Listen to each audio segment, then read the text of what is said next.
श्री स्वामी समर्थ। चला तर मग आज आपण जाणून घेणार आहोत होळीच्या दिवशी चंद्रग्रहण पडत आहे, तर होळीची पूजा कशी करावी, होळी पेटवावी की नाही, होळी जे आपण सेवा करत असतो ती सेवा करावी की नाही, ते सगळे सविस्तर ह्या व्हिडिओमध्ये माहिती देणार आहे। व्हिडिओ स्किप करू नका, पूर्ण पहा। चला तर मग 2024 मधला हा पहिला चंद्रग्रहण आहे आणि 1-2 वर्षानंतर नाही तर हे 100 वर्षांनी होळीच्या दिवशी आलेला चंद्रग्रहण आहे आणि हे सर्वात जास्त भाग्यशाली ठरणारा हा ग्रहण आहे। तर होळीच्या दिवशी 100 वर्षांनी आलेला हा योग आहे, ते जुळून आलेला योग आहे, म्हणून काही राशीला खूप अत्यंत खास उपयोग पडणार आहे। तर सूर्यग्रहण, एक चंद्रग्रहण आणि सूर्यग्रहण हे खगोलीय घटना असू शकतात, पण ज्योतिषशास्त्राप्रमाणे ते एक विशेष महत्त्वाचे आहे। ज्योतिषशास्त्रानुसार सूर्यग्रहण आणि चंद्रग्रहण हे घटना फार महत्त्वाचे आहे आणि ग्रहाच्या प्रभावामुळे राशीवर शुभ अशुभ प्रभाव पडत असतात। पंचांगानुसार फाल्गुन महिन्यात पौर्णिमेला 25 मार्च 2024 रोजी या नवीन वर्षामध्ये चंद्रग्रहण होणार आहे। तर आपण होळी साजरी करायची आहे, आपल्याला 24 तारखेला आपल्याला होळी साजरी करायची आहे आणि चंद्रग्रहण हे 25 तारखेला पडत आहे, म्हणून आपल्याला होळी साजरी करण्यासाठी कोणतेही अडचणी येणार नाहीत, कोणतेही आपल्याला नियम पाळायचे नाहीत।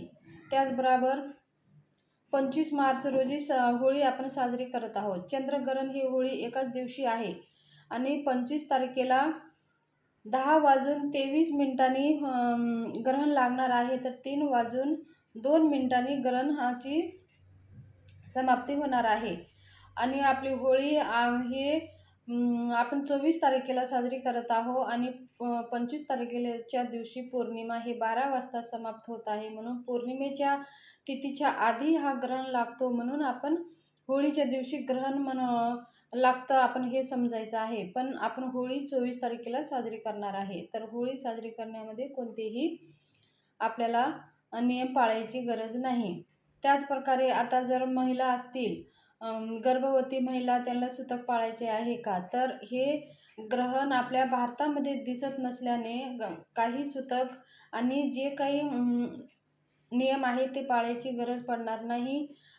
जे आजारी व्यक्ती आहे, जे मुलं आहेत, जे कमजोर मुलं आहेत, जे गर्भवती महिला आहेत, अशा लोकांसाठी खूप त्यांचे ग्रहणामध्ये दुष्परिणाम पडतात हे आपल्याला माहिती आहे। पण हा भारतामध्ये ग्रहण दिसत नसल्यामुळे आपल्याला त्यांचे दुष्परिणाम काही पडणार नाहीत आणि गर्भवती महिलांनी कोणतेही नियम व सुतक पाळायची गरज नाही आणि जशी आपण होळी साजरी करतो तशीच होळी साजरी करायची आहे।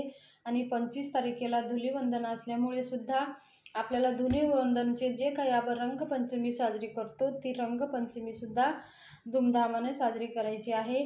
तर ह्या दिवशी आपल्याला काही पाळायची गरज नाही। तर कोणकोणत्या राशीवर चांगले शुभ परिणाम दिसणार आहेत त्या राशी आपण जाणून घेऊया। पहिली रास आहे मेष, दुसरी रास आहे वृक्ष आणि तिसरी रास आहे कन्या, चौथी रास आहे धनु। ह्या 4 राशीच्या लोकांची चांदी होणार आहे, ह्यांच्या चांगल्या मनाची इच्छा पूर्ण होणार आहे। धनु राशीच्या लोकांना त्यांच्या मनासारखं होणार आहे आणि कन्या राशीच्या लोकांसाठी सुद्धा हा वर्ष खूप चांगलं जाणार आहे।